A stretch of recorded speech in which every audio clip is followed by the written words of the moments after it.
listening to Second Wind with Joyce Buford, where women who are ready to expand their life adventure discover the tools to stop playing small and tap into the courage required to enjoy their second wind. Welcome. Welcome, all you people out there listening today.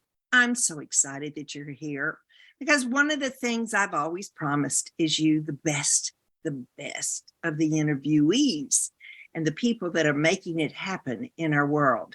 They're so interesting to listen to because they can be our guides and help us move forward when we think we're in a difficult spot. So anyway, thanks for being here, and I'm going to get started because I don't want you to miss 1 minute of knowing our guest today, Rhonda Parker Taylor. Rhonda Parker Taylor is an American writer, entrepreneur, and an academic researcher. Parker's writing range from educational to fiction. She is best known for her study on emotional intelligence. She loves writing, consulting, and teaching. However, she has spent in business. She has had such an interesting growth path, let's say. It was very diverse and it moved all over the state and the world. She also continued to bloom in each of those areas. Now, we're going to talk today with her about her many books. She has a new book coming out called Crossroads, and we're going to spend some time talking about that. So before I go on and take all of the interesting stuff away from her to talk about, I don't want to do that. Welcome, Rhonda. I'm so delightful that you're here on Second Wind. Thank you. And thank you for having me. I am really looking forward to sharing part of our discussions that we've had already. And I feel like I really know you, and I can't wait to get to know your fans and hear from them. It's just a pleasure. Thank you. Oh, thanks. Well, in reading your history, there was so much that you've done, and you've been very, how do I want to say, strong, or you've just explored so many different areas. I think your whole heart was about how can I be exposed to as much as I can. I probably right.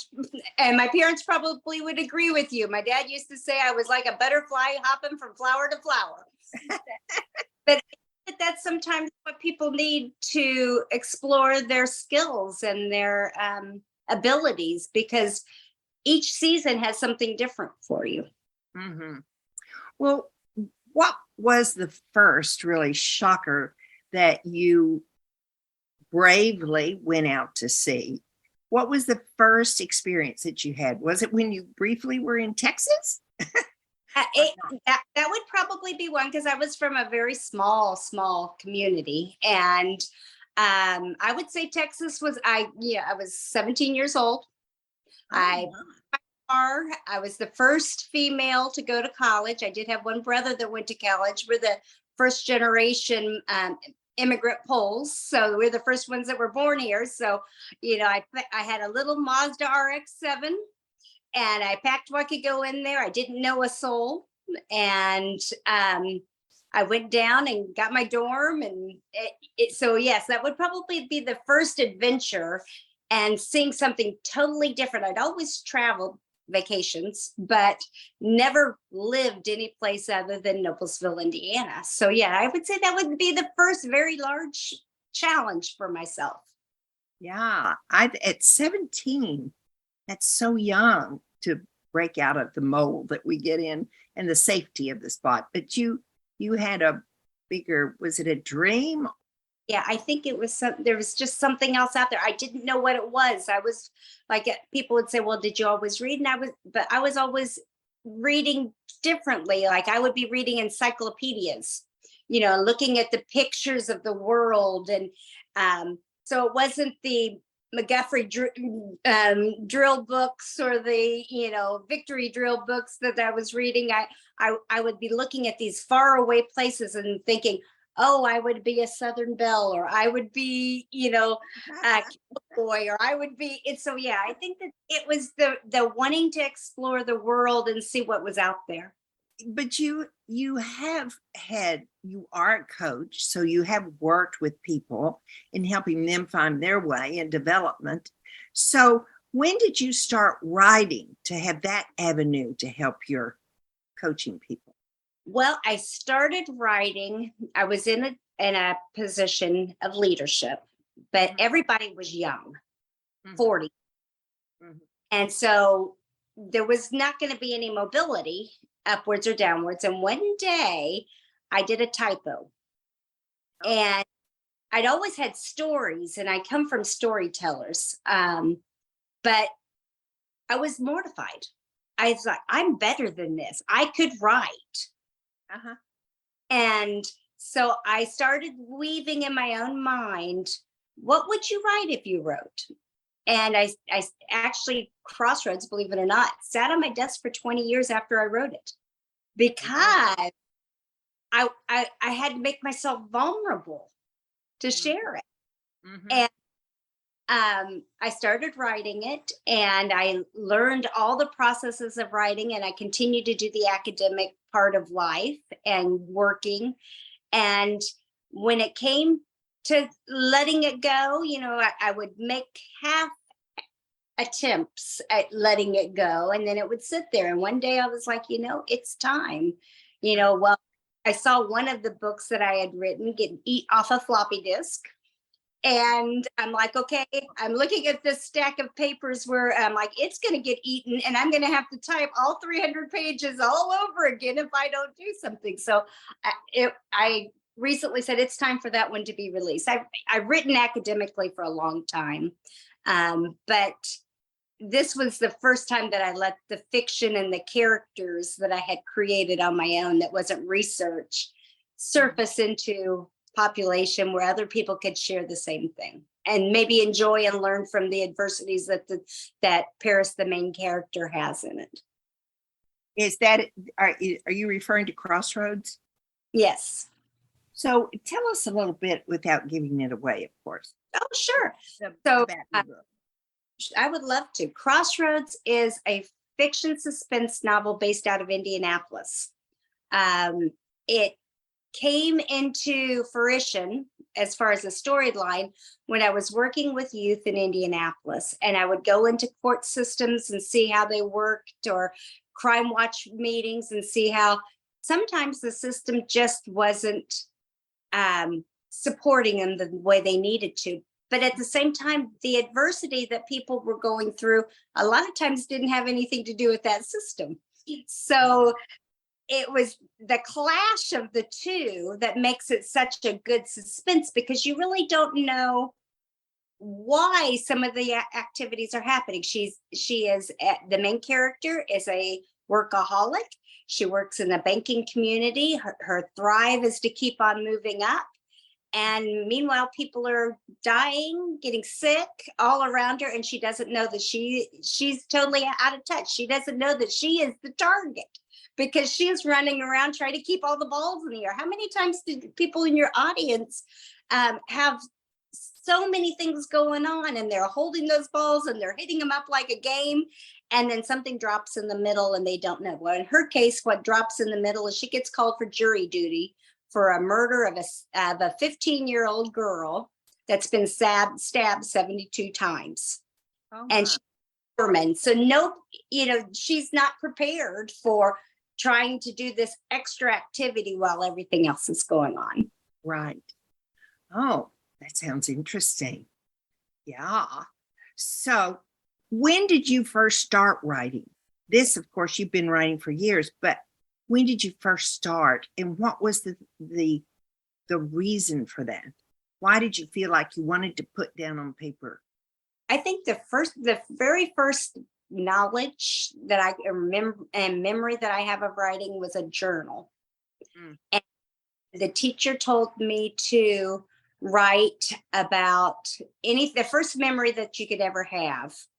And it was about my pink blanket as a child, Oh, and seeing my brothers and sisters tying it into a tree. tying it to a tree? into a tree so I couldn't get a hold of it. Oh, And you know, how old are you? About 8, 9 years old. So I remember writing about the emotional part of that pink blanket being in the tree and not being able to get it down till my parents got back. yes. And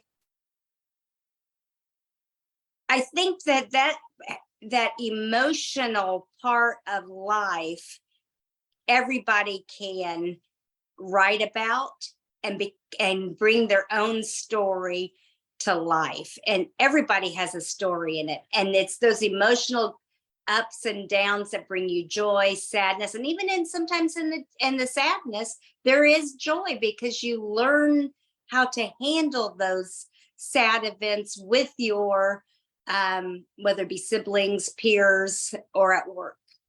Well, you've had in your life a lot of trauma. And you said when we were visiting, you said everybody has trauma, and we all do.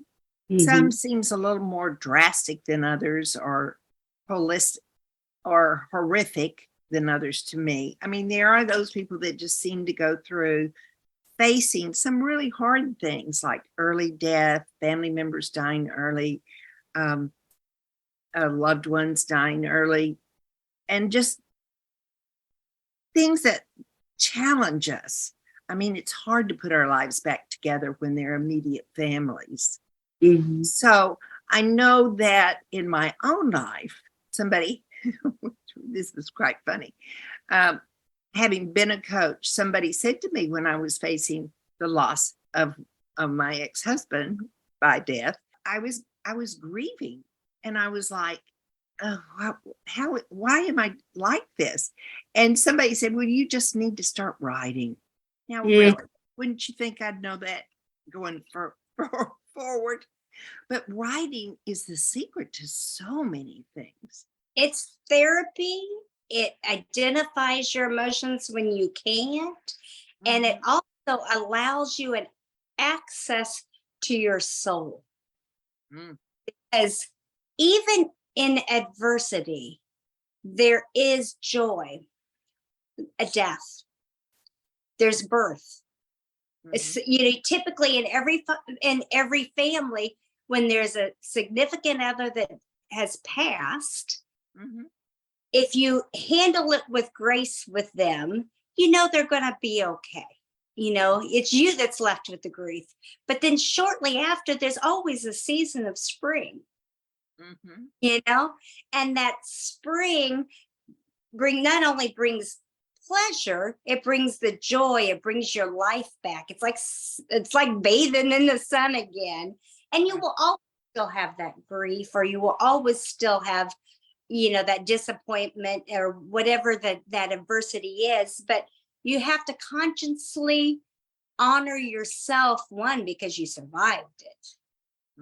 And two, is you have to get your strength back because life has adversity. And if you don't face it and keep your strength up, when the next one comes, you'll get knocked down even harder. So it's a process. Writing really allows one to refocus their attention back to themselves. It brings them back. Even if if you're writing fiction, you can bring some of those emotions out in something that person is going through, even though it's a totally different related, you know, a person. It makes the character relatable.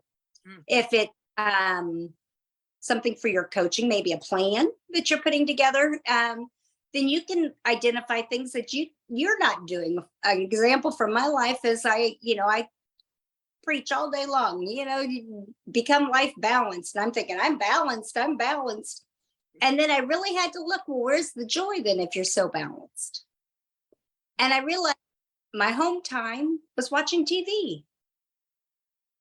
And on my rating, TV was like number 25 of the hobbies I really enjoy.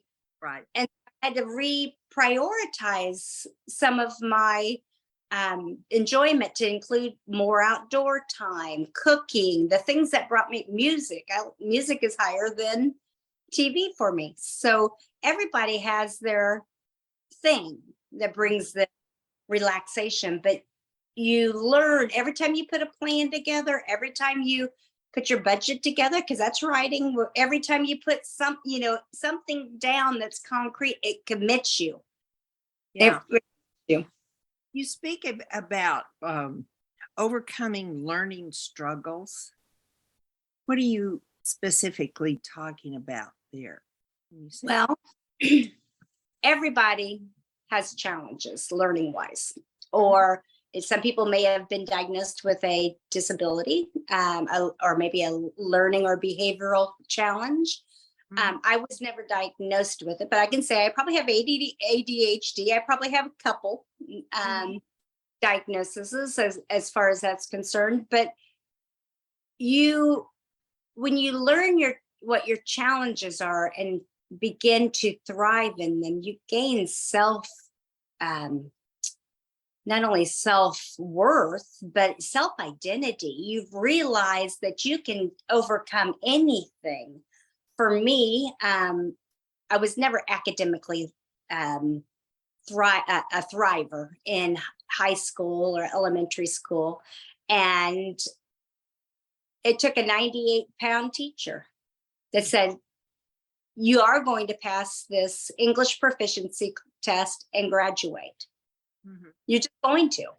And she says, I'm going to tutor you over the summer. You come to my house, and by the end of your senior year, you'll be able to pass that test. And so I went, and we got to know each other. And that mentor, that season, that one person changed the whole trajectory of my life, because I sat down and I studied and I learned, and then turned around and I asked her, I said, what do I owe you? I'd been working at Arby's.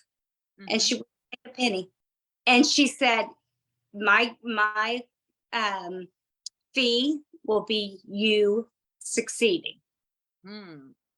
She had learned not only about me, but maybe some of the challenges I was going through as a young woman. And I got my associates, got my bachelor's, got my master's, got my doctorate. And it started with a 98-pound woman that wouldn't give up on me. And everybody has a season that they need a mentor. Oh, yes. Somebody just to carry the torch and say, you're worth it. You can do it. Because there's so many of us that doubt ourselves. I don't think it's uncommon to hear that at all. But we need that one person that's going to step up for it. And it's not always in our family. It's from outside. Yeah, it's because they're the ones that can see you. An outside mentor, whether it be in a youth group, whether it be in college, whether it be as an adult, because we all, every time you take a new season, you need another mentor. Because when I went from being a college campus director to owning my own business, even though it's similar, it's not the same at all, and so you need people you can talk to and sort things out. And so by finding those mentors and by finding people that you can trust and put around you, you don't have to see them and drain the life out of them to be a student. You may talk once a week, you may talk once a month, once a year, but the mentor challenges you to be your best. And I'm sure you see that in your clients, and the people that you talk to every day, that there's somebody that changed something about their lives to bring them. And if you can't find it because maybe you're in a rural area and they don't have it, and you're not finding it, go to the internet and find a person or read the books. Being a life learner opens up every door in the world to you. I remember one of the coaches I experienced always said, ask. We sometimes think they're going to come to us, but if you're wanting a mentor, you need to step up and ask if they would consider mentoring you. Right. Consider helping you. I think that's taking responsibility. Now, I've not ever done that, but But I do think it's important to know you Yeah. have that freedom to do that. Right. And it to me, it's about initiative as well. So you've got several books here. I do want to talk about them because you have so many, and you talk about Crossroads being your a self-help book, correct? Yeah. But so there's Crossroads, the fiction, Uh-huh. and then because the main one of the main themes is about life balance. I teach life balance, so I have created a workbook called Crossroads Career and Family Balance. Mhm. And in that one, you literally you can be your own, even though I say get a mentor, it's a mentor for you because it asks you through the questions to make sure you are balancing your life, finding joy, making commitments to your goals, whether it be health goals, career goals. Sometimes we think goals are only in your career life. No, they're in your home life too. It could be that you want to become a better cook, or it could be that you want to get a room painted. There's all kinds of things that bring you joy and imbalance. So it helps you determine for the next 5 years what your goals are for yourself in both your home, your emotional, spiritual, and career lives. Yeah. But tell me how this works. This is a story. Crossroads Right. is a story. Mm-hmm. And then how do you weave in the workbook? So let's say someone reads the story, says, I'm really off balance. This could have happened to me, or I don't have healthy boundaries with my peer groups, whether it be at work or at home. Then they can purchase the workbook to help them work through it. So it's 2 separate books. Uh-huh. And but they'll be able to identify when they identify with the emotion, then and the lifestyle that the protagonists and the characters have, then they can go and say, you know what, that's something that I need to work on. I need to work on my life balance. Well, you got another book that because I went to Amazon and but you got more than this because you were explaining to me that you have as well 3 more books coming out Right. in the near future. But there's one called Snapshot Stories. Well, Snapshot Stories is just little clips of things that have happened in people's lives and how they handled it and how they could have handled it differently. Oh, that's interesting. So what kind of things do they deal with? Well, let's pick envy, for example. Okay. Envy in Proverbs tells you that envy makes your bones rot. Okay. Okay, so let's say that that's a challenge for somebody. Okay, and they're running around, and they are comparing themselves in a negative way, because comparing yourselves to motivate you is something totally different than comparing yourself and being a negative core value for you, where you quit enjoying your own life. My dad all the time, don't compare yourself. Life isn't fair, and if you compare yourself, you are robbing yourself of your own joy, of who you are. Mm-hmm. So it would present that kind of storyline, and it would tell you what it does to a person, and then it gives you alternative suggestions on how you can how you could handle it, and maybe some tips to do it. Yeah, I like that. I think that's a wonderful way to connect with the story and weave it into your life. Yeah, so it's kind of a case study. Okay, I'm going to ask you about another one. In Game, a zombie novelette. In Game and zombie novelette. What is your end game? Think about that. And if you're a zombie, what is their end game? And if you're walking around in life and you have no idea where you're going and what you're doing. You're just running into this and that. And guess what? Yeah. The game is on Hard. you. Right. Yes. So I'm just amazed that you've been writing all of these books, and you started early to write, or do you I would write say all the 20, time? well, I would say probably in my 20s is when I got serious. I mean, you write obviously when you're younger, but it's not serious. Well, just tell us briefly about the next 3 that you have coming out. Okay, so Crossroads just came out in February. Then you have Crossroads, the Career Life Balance. Then you'll have Don't Be Envious and a Hater, which is a child's book. It teaches, yeah, so parents can teach their children not to be envious and rot and learn, because a lot of times violent acts start from people wanting what they don't have. And so if we can teach our children at a younger age not to be envious, not to be haters, then maybe we can have a better life. And then the next one is called Chosen, which is a continuation of Crossroads that carries some of the characters over. And it's about it's about victimization of women and how we teach our children sometimes behaviors that make them victims. And it's not because they're wrong, because it might be a wonderful, like being submissive and not being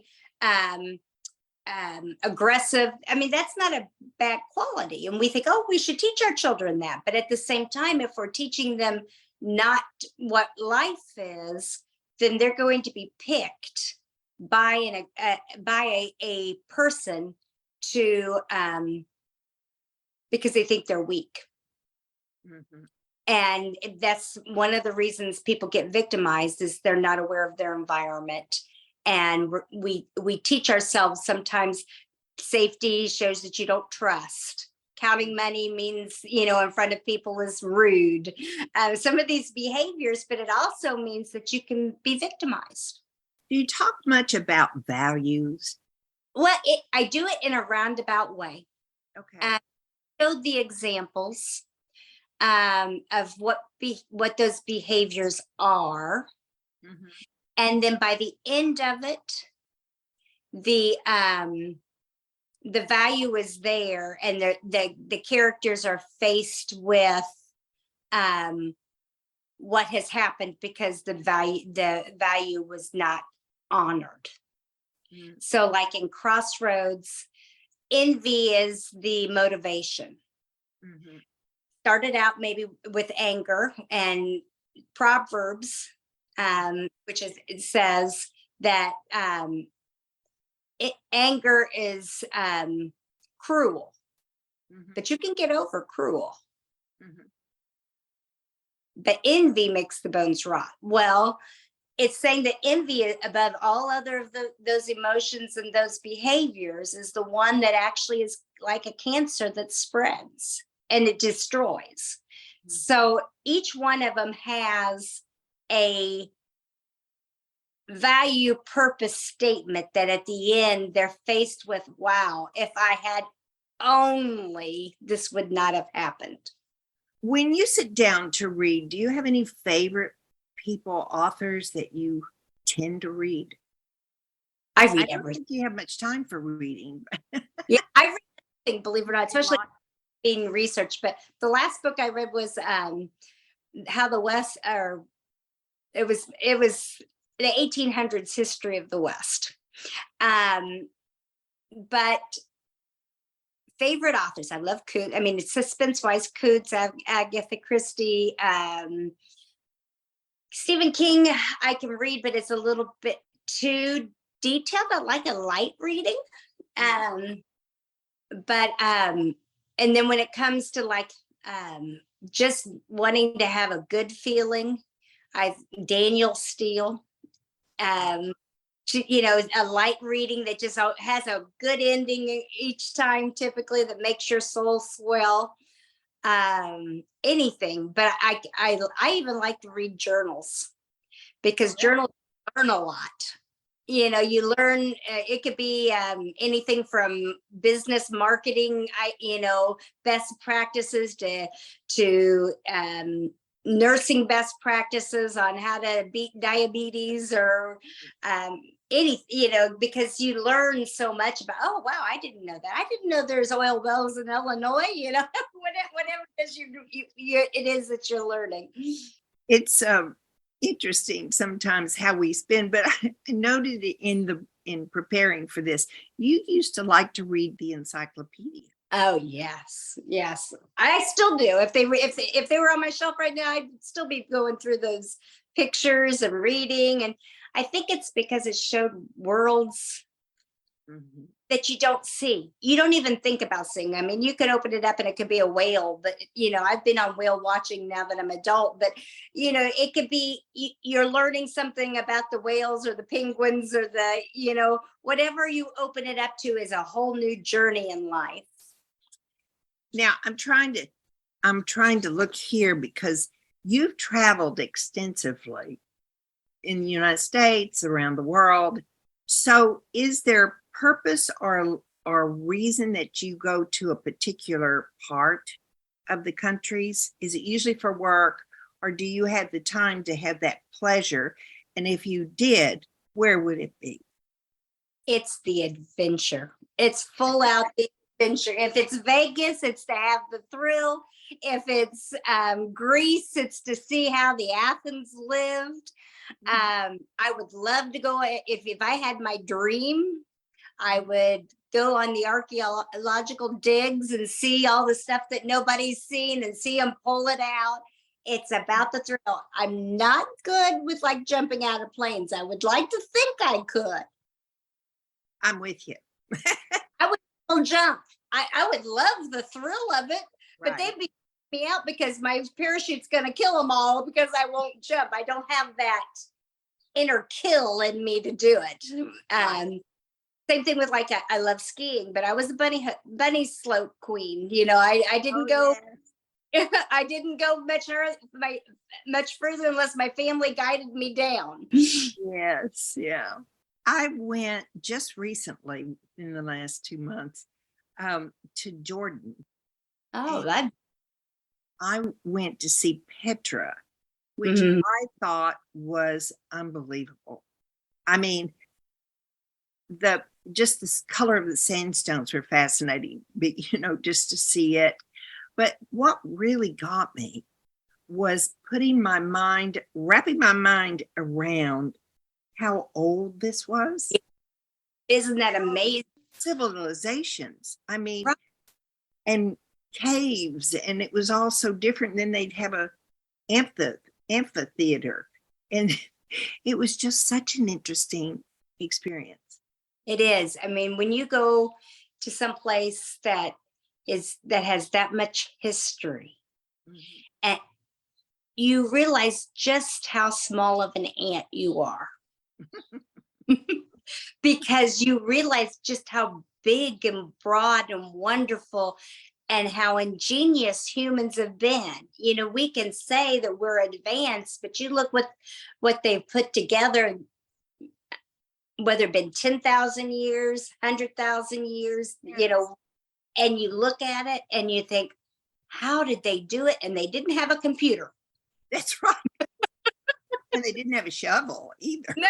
Well, it is kind of interesting. They're so creative, and probably back then they didn't think they were, but that's just what was. Right. If you wanted to get across the pond, you had to do it the way it was back then.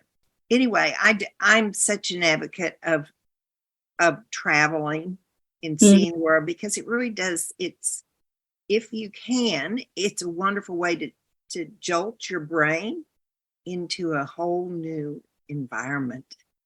Yes. And it teaches you, I say we were a small ant, but it teaches you that life outside of your world exists. And when you find out how other people live, you learn empathy, learn how to get along.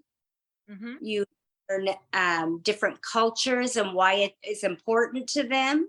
Mhm. You learn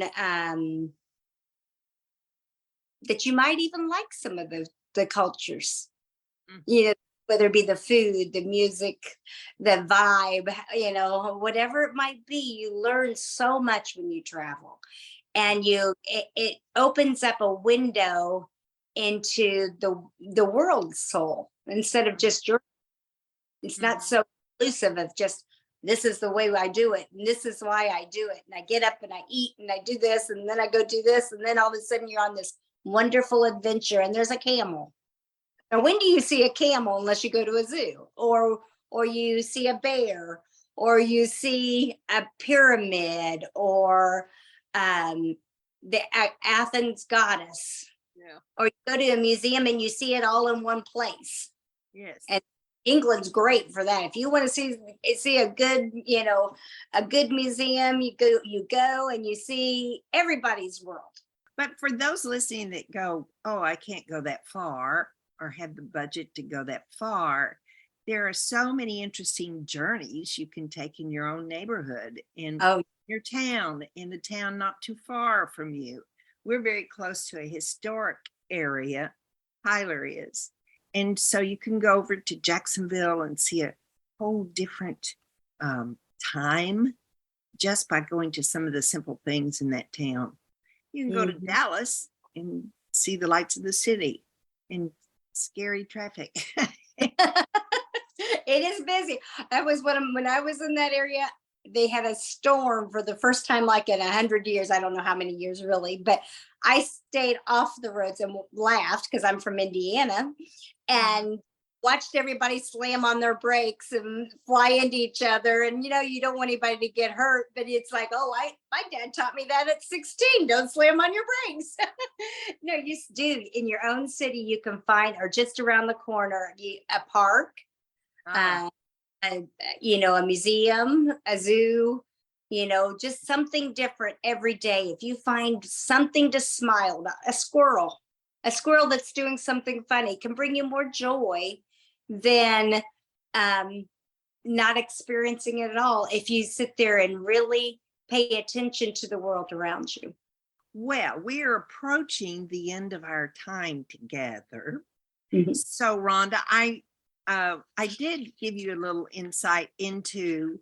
I read the book that Julia Cameron wrote about Never Too Late to Begin Again. And Mm. in there, she talks about different emotions, and the emotion that has stopped me more, and I love experiencing it with all my interviewees, is the word joy. I'm concerned we don't have enough joy in our life these days.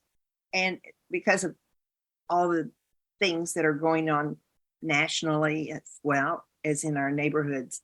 So, could you share with us a moment that you experienced? You knew you were experiencing joy and how that felt to you. Oh, there's so many.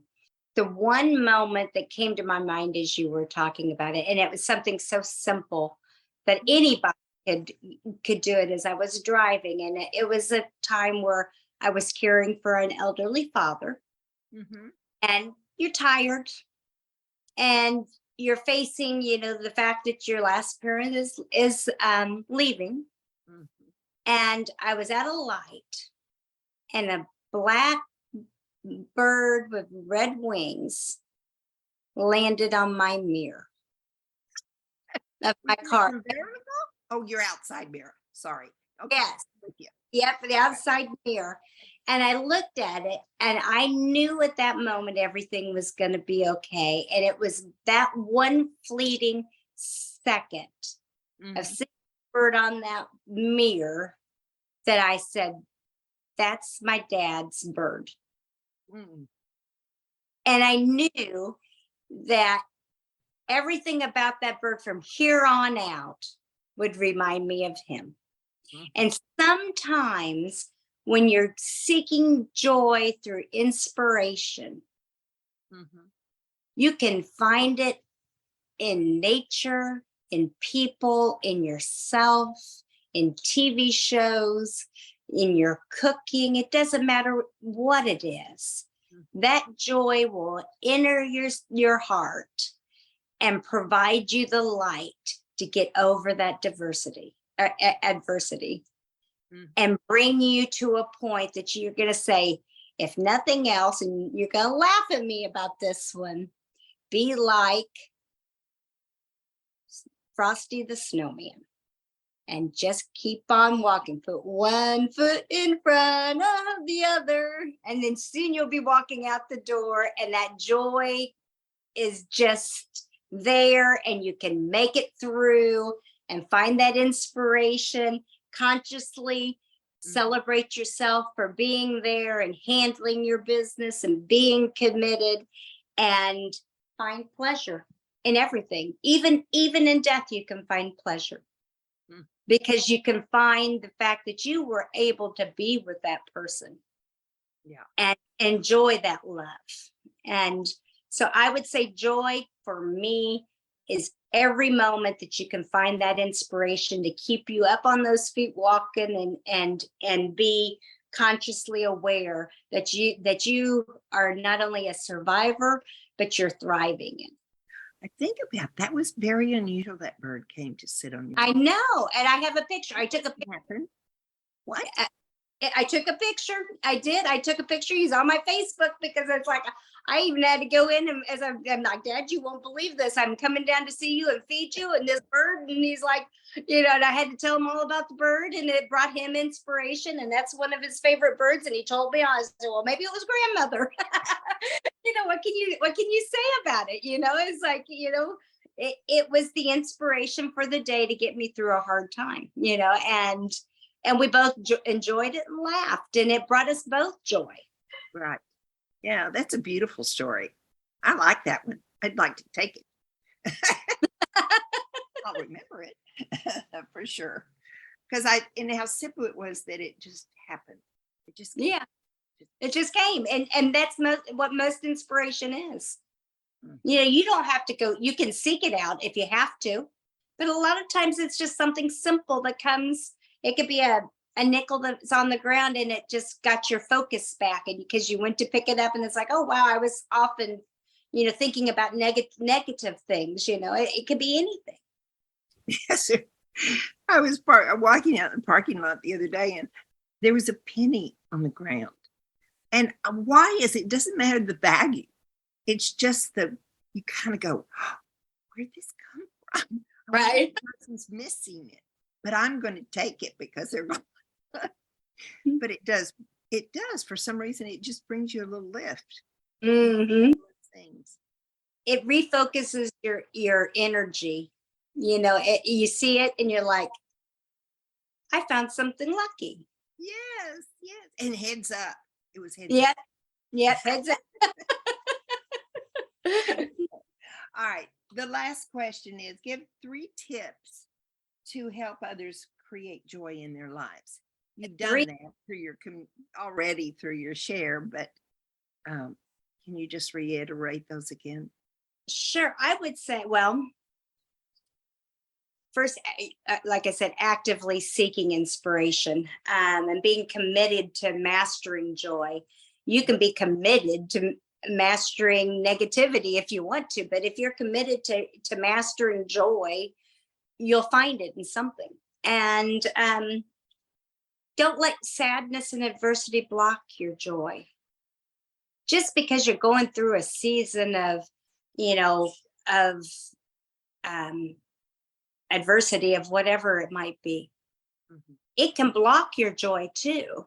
Yes, it's okay to grieve, and it's okay to do it in a manner that you realize that there's positivity in the fact that you have someone to grieve. And be consciously aware of yourself, and that joy is important, and actively organize your life to make sure you make time for it. If you're going through a season that you're taking care of a loved one, because a lot of Americans are getting older, and it's sunshiny, it's not illegal to go outside and get some vitamin D. Walk outside, that vitamin D and find those moments and consciously every day. Well, I'm going to say goodbye to my listeners and then be back to speak with you a little bit more. So, dear listeners, there were a lot of gems that were dropped out here today. I loved her comments about joy, and I loved the bird story. Oh my goodness. That is a beautiful example of joy and how unexpected it can come and sit on your review mirror. So you have the opportunity to do something unusual. Call a friend, tell them about this show, and help them share. They will probably want to get this book that she's Crossroads as a tool, particularly if they're going through a hard time. Once they listen to the podcast, they'll want to get the book. So that's what you can do for yourself and your friends this week. But until I hear you and see you again, which I can't really see you, but I envision you, I'll be waiting for you to be back with us next week. So have a great week. Look for those joys in your life and go forward. Thank you for being here today. Bye. Joyce Buford returns next week at the same time for another edition of Second Wind. Through the Joyce Buford Empowerment System, women are receiving the support they need through their transitions and are able to reclaim their true purpose with confidence. They receive the tools they need to map out new lives. You can find out more about her coaching services at joycebufordempowers.com.